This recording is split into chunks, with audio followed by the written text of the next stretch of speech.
सभापती महोदय, राज्यातल्या आपल्या मुख्यमंत्री युवा कार्य प्रशिक्षणार्थी यांचं मागच्या काळामध्ये आंदोलन झालं होतं। विधानसभेच्या निवडणुकीच्या पूर्वी मुख्यमंत्री महोदयांनी आश्वासन दिलं होतं की ही योजना सुरूच राहील आणि या योजनेच्या माध्यमातून अनेकांना त्या ठिकाणी शासकीय नोकरीमध्ये सामावून घेण्यात येईल। माझा या 289 च्या माध्यमातून सरकारला माझं लक्ष वेधायचं आहे, प्रश्न विचारायचा आहे की या प्रशिक्षणार्थींना कायम स्वरूपामध्ये आपण रोजगार देणार आहे का? त्यांचं जे सध्या सुरू असलेलं मानधन आहे त्याच्यामध्ये दुपटीने आपण वाढ करणार आहे का?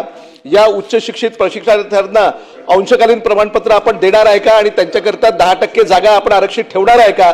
कंत्राटी पद्धतीने राज्य सरकारने त्यांना रोजगार देण्याच्या संदर्भामध्ये काही धोरण स्वीकारले आहे का?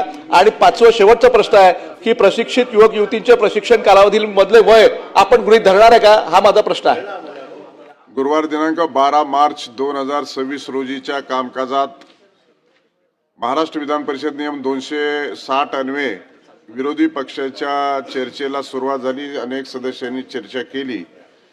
आता प्रस्तावावरील चर्चा पूर्ण झालेली असून माननीय मंत्री महोदयांचे उत्तर सुरू होईल। माननीय भुजबळ साहेब, उत्तर।